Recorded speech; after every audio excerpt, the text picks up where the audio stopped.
नमस्कार दोस्तों, देखिए बीएसएनएल एम्प्लॉयज़ यूनियन अपना ऑफिशियल वेबसाइट पे जो न्यूज़ साझा किया है रिगार्डिंग द स्ट्राइक ऑन 12 फरवरी।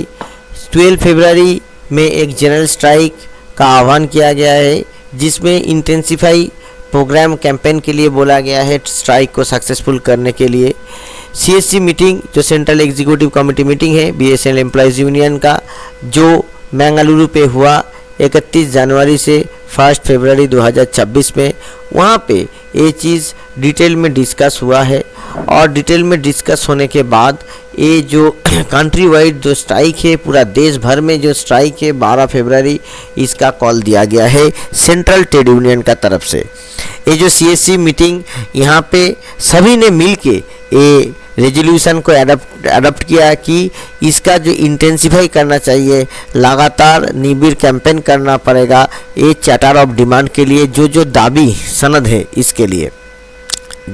ये जो रेजोल्यूशन है, ये रेजोल्यूशन जो की पॉइंट में जहाँ पे फोकस है, जिसका विरोध के लिए ये स्ट्राइक है, वो है लेबर कोड जो है श्रम शक्ति नीति 2025 और न्यू टेलीकॉम पॉलिसी, जो नया टेलीकॉम पॉलिसी है, और इसका जो खराब इफेक्ट होगा वर्किंग क्लास पीपल के ऊपर, इसके विरोध में ये स्ट्राइक है।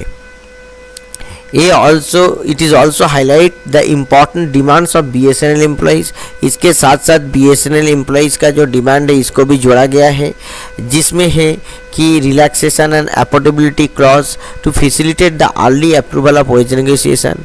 तो जो अफोर्डेबिलिटी क्लॉज है, अफोर्डेबिलिटी क्लॉज में जो रिलैक्सेशन दे के बीएसएनएल एम्प्लॉयज़ को जो थर्ड पीआरसी है, ये थर्ड पीआरसी जो वेज एग्रीमेंट हुआ है उसको फैसिलिटेट करके उसको देने का। और उसके साथ क्या है कि रेगुलर एम्प्लॉयज़, पेंशनर और कैजुअल लेबर्स, जो सबके इसके ऊपर इफेक्ट होगा। और जो सीएससी मीटिंग है, CSC meeting reserve to intensify the campaign activity from 3rd to 10th of February कि ये जनरल स्ट्राइक जैसे सक्सेसफुल हो। और इसके साथ क्या है कि सीएससी मीटिंग रिजॉल्व किया है ये जो क्या क्या प्रोग्राम यहाँ पे करना है, जहाँ पे स्ट्राइक गेट पे मीटिंग करना है, demonstration in all BSNL offices and exchanges along with the massive postering and pamphlet distribution. It also decided the CSC meeting that the concerned CHQ, that is circle office bearers and circle secretaries, will undertake tour program to explain and clarify the charter of demand of strike to BSNL employees in a befitting manner. The coordination committee of BSNL EU, AIBDPA, BSNL CCWF will also consult for organizing and strengthening the campaigning program.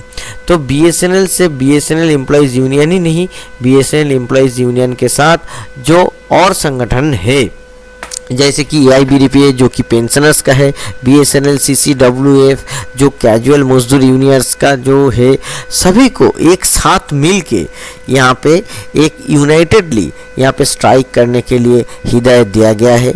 The resolution passed unanimously with full support from all the delegates of CSC meeting. तो यहाँ पे जो भी meeting हुआ है, meeting में यहाँ पे बोला गया है इसका फुल सपोर्ट, सबका सपोर्ट के साथ ये रेजोल्यूशन पास हुआ है। और बीएसएनएल एम्प्लॉयज़ का जो डिमांड है, इसके साथ साथ जो वर्किंग क्लास है, जो काम काज वाला जो श्रमिक श्रेणी है, जो मजदूर वर्ग है, मजदूर वर्ग का भी यहाँ पे जो इश्यूज़ है, इस इश्यूज़ को हाईलाइट किया गया है, जो कि 12 फरवरी जो जनरल स्ट्राइक होने वाला है, जो कि सेंट्रल ट्रेड यूनियन ने यहाँ पे बुलाया है। जो सरकार का जो नीति है, श्रम शक्ति नीति 2025 जो बिल पास हुआ है, आप लोग जानते हैं बिल कैसे पास हुआ है। जो प्रॉपर पार्लियामेंट्री प्रोसीड्योर है, वो प्रॉपर पार्लियामेंट्री प्रोसीड्योर को यहाँ पे नहीं फॉलो किया गया है। और जो पावर है जो पॉलिटिकल पावर को इस्तेमाल करके यहाँ पे किया गया है, इसके खिलाफ ये प्रदर्शन यहाँ पे ऐसे हुआ है। और इसके साथ और देखिए जो नया टेलीकॉम पॉलिसी है, नया टेलीकॉम पॉलिसी में निजीकरण के ऊपर जो जोर दिया गया है, इसका भी एडवर्स इफेक्ट आने वाले दिन पे देखने को मिलेगा। आप लोग अच्छे से जानते हैं जो एयरलाइन सेक्टर में जैसे घटना हम लोग पिछले दिनों देखे थे, तो जब भी देश में कोई आपदा आता है तो सरकारी संस्था वहाँ पे हेल्प करता है, मगर यहाँ पे क्या हुआ कि अवसर का तलाश में निजी एयरलाइंस कंपनियां थी, तो कॉस्ट कटिंग के तहत निजी एयरलाइंस कंपनी ने जितना मुनाफा कमाया उसको जो पैसेंजर से उसको फॉरवर्ड नहीं किया, और सरकार का जो नीति है उसको भी ये लोग उंगली दिखा के अपना मनमानी करते रहा। इसके साथ साथ क्या है, आप लोग देख सकते हैं कि जो हिस्टोरिक जो सीएससी मीटिंग हुआ है, सेंट्रल एग्जीक्यूटिव कमेटी मीटिंग जो मैंगलोर में हुआ है, उसमें जो स्ट्राइक का जो डिमांड है इसको किया गया है। और स्ट्राइक में जो डिमांड है इसमें सबसे बड़ा जो मुद्दा बीएसएनएल एम्प्लॉइज़ का तरफ से था वो था थर्ड पीआरसी, जो कि अफोर्डेबिलिटी क्लॉज जो है, अफोर्डेबिलिटी क्लॉज को वेव ऑफ करना है। और उससे पहले जो बीएसएनएल मैनेजमेंट के तरफ से जो चीज़ जाने वाला है बोर्ड ऑफ डायरेक्टर्स मीटिंग में, उसको अप्रूव होने के बाद ही वो होने वाला है, तो वो चीज़ अभी तक नहीं हुआ। तो ये स्ट्राइक करना भी बहुत ज़रूरी हो जाता है कि जो असंतोष है, जो डिस्कम्फर्ट है एम्प्लॉइज़ का, हर एम्प्लॉइज़ फेस करते हैं उसके लिए। तो इसमें सिर्फ जो नॉन एग्जीक्यूटिव एम्प्लॉइज़ है वो लोग ही हैं। इसके साथ साथ ये भी और अच्छा होता कि सभी एग्जीक्यूटिव नॉन एग्जीक्यूटिव साथ में मिलके बीएसएनएल का थर्ड पीआरसी के लिए एक स्ट्राइक करते, और पूरा जो बीएसएनएल का सर्विस है उस सर्विस को डाउन करके ये डेमोन्स्ट्रेशन करने के लिए, only to demonstrate the unity and unanimity amongst BSNL employees। खैर जो भी बात है यहाँ पे ये भी देखने का है कि जो अफोर्डेबिलिटी क्लॉज का रिलैक्सेशन है वो रिलैक्सेशन मैटर तब आएगा जब ये चीज़ डिपार्टमेंट से होके डिपार्टमेंट के बाहर डॉट के पास जाएगा, जो वेज नेगोशिएशन का एग्रीमेंट का जो है, जो रिकमेंडेशन है। तो अभी तक वो बाहर नहीं गया है, अभी भी डिपार्टमेंट में घूम रहा है। कभी रेमुनरेशन कमेटी, कभी दूसरा कमेटी इसको अप्रूव करते हैं, मगर बोर्ड मीटिंग में अभी तक इसका अप्रूवल मिलके ये डॉट के पास नहीं गया है। ये भी देखने का विषय है। साथ में ये भी चीज़ है जो मैं पहले आप लोगों को बोल रहा था कि सरकारी क्षेत्र का एक कंपनी टेलीकॉम सेक्टर में होना बहुत ही ज़रूरी है, नहीं तो प्राइवेट जो ऑपरेटर्स है वो अपना टैरिफ में मनमानी करते रहेंगे। आप अच्छे से देख सकते हैं कि पहले क्या होता था, पहले फ्री में खिलाया गया, फिर उसका सूद समेत वसूला जा रहा है। तो जो भी प्राइवेट ऑपरेटर्स है वो लोगों का जो मोडस ऑपरेंडी है वो इसी तरीके का है। एयरलाइन सेक्टर में जैसे हुआ कि जितना भी एयरलाइन से सरकारी एयरलाइंस चला गया, जो एयर इंडिया है एयर इंडिया चला गया, उसके बाद एयर इंडिया का एक्सीडेंट होता है, जो कर्मचारी है उसको निकाल दिया जाता है।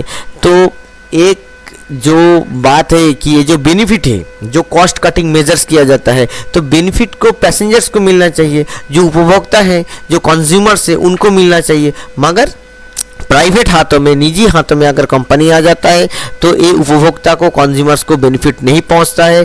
जो कंपनी का मालिक है धन्ना सेठ को, जो लाला है लाला सेठ को पहुंचता है। जो हालत टेलीकॉम सेक्टर में भी सेमी हालत हो गया है, एकदम ओलिगोपोली चल रहा है।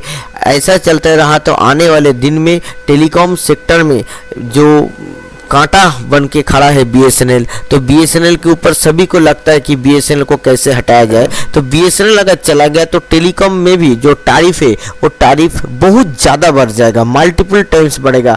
और इसका जो फ़ायदा है, इसका फ़ायदा सेठों को मिलेगा, कोई आम जो जनता है, जो कंज्यूमर से, उनको फ़ायदा नहीं मिलेगा। तो सभी मिलके ये जो परिस्थिति है इसमें जनरल स्ट्राइक को बुलाया गया है। जो वर्किंग क्लास है, जो श्रमजीवी मानुष है, उनका बात यहाँ पे दोहराने के लिए। और इसके साथ साथ और एक इम्पॉर्टेंट महत्वपूर्ण चीज़ है कि ये जो स्ट्राइक है, इस स्ट्राइक में बीएसएनएल एम्प्लॉइज़ का जो डिमांड है चार्टर, उसमें जो नॉन एग्जीक्यूटिव एम्प्लॉइज़ का जो बहुत दिनों से मांग है और सभी बीएसएनएल कर्मचारी का जो मांग है, जो थर्ड पीआरसी उसको इंक्लूड किया गया है। और आने वाले दिन में अगर ये स्ट्राइक सक्सेस होता है, अगर ये चीज़ होता है तो इसका परिणाम भी देखने को मिलेगा। अगर यहाँ पे थर्ड पीआरसी रिकमेंडेशन जो है, ये रिकमेंडेशन अगर जाता है और अफोर्डेबिलिटी क्लॉज को रियायत दिया जाता है तो बीएसएनएल एम्प्लॉइज़ को आखिर में थर्ड पीआरसी मिलने का एक उम्मीद लगता है। तो इस वीडियो को ज़्यादा से ज़्यादा शेयर कीजिए। नमस्कार।